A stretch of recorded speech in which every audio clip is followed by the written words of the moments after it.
There's an old lesson from history that most people misunderstand. When people hear the words Trojan Horse, they imagine deception, conflict, or some dramatic attack. But the real power of the Trojan Horse wasn't aggression, it was usefulness. The horse wasn't forced through the gates. It wasn't threatening. It didn't demand entry. It was welcomed inside because it solved a problem. And that's important because the biggest changes in finance never arrive with noise. They arrive quietly. They arrive disguised as something practical. That's the lens we need to use today. Because when you look at what Zebic is doing, you realize something interesting. They didn't try to replace banks. They didn't try to fight governments. They didn't try to shock the system. They chose the one thing no economy can function without: payroll. Think about it for a second. Employees must be paid on time every time. Companies must stay compliant, or they don't survive. Governments must be able to audit systems, or they shut them down. Payroll sits right at the intersection of all three.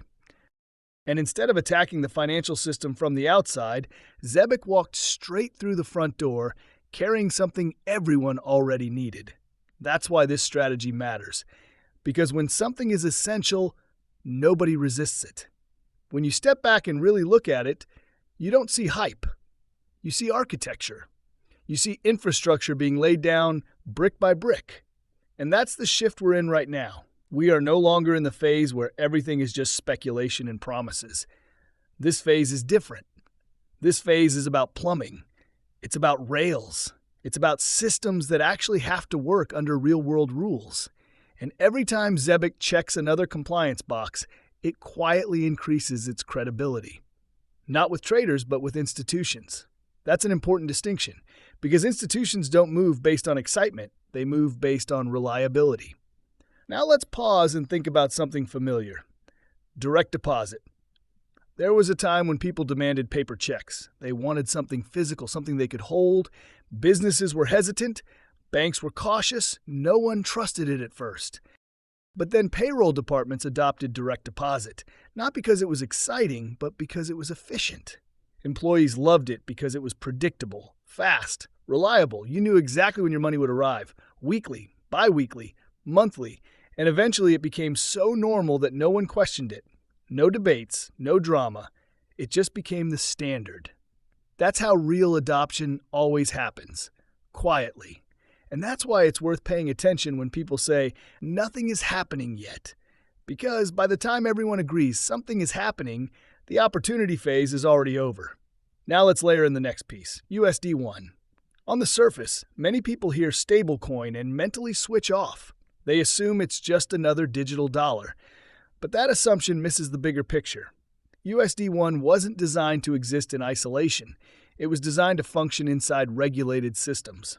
Monthly disclosures, annual audits, clear transparency standards. These aren't marketing features. They're permission slips. They're what allow systems like payroll, compliance frameworks, and institutional finance to even consider adoption. And this is where things get interesting, because USD1 didn't wait for permission to prove itself. It was already being used, already integrated, already moving through real payment flows. Which brings us to World Liberty Financial. Applying for a bank charter isn't a publicity stunt. It's a structural move. And regulators don't just look at white papers or intentions, they look at usage. They ask simple questions. Is this system already working? Is it compliant? Is it auditable? Is it useful? When a stablecoin is already operating inside payroll infrastructure, those questions become much easier to answer. That's why this integration matters. It's not about headlines. It's about positioning. If that charter is approved, it doesn't just validate USD1. It expands the addressable universe for Zebic. New institutions, new enterprises, new corridors of use. And all of it happens without Zebic having to become a bank itself.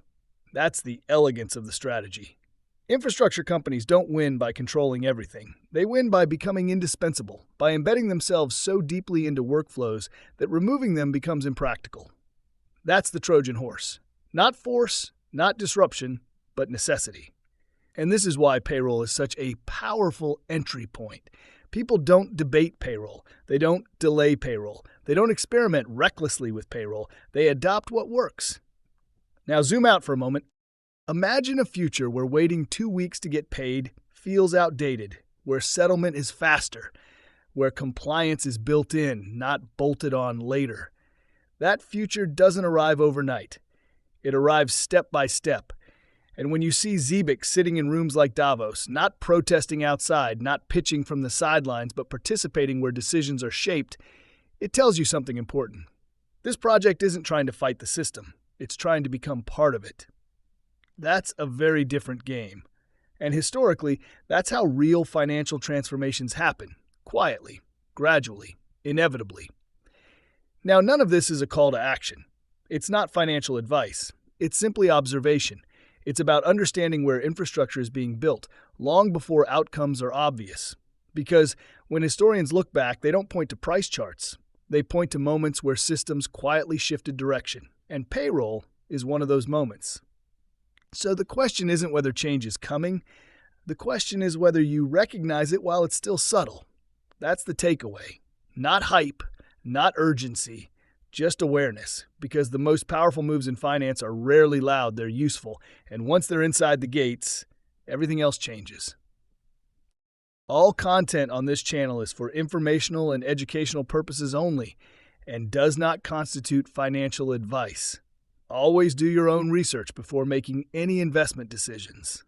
Thanks for watching Coin News. Don't forget to like, share, and subscribe for daily updates on crypto markets, price analysis, and breaking news. Hit the bell icon so you never miss an update from the world of digital currency.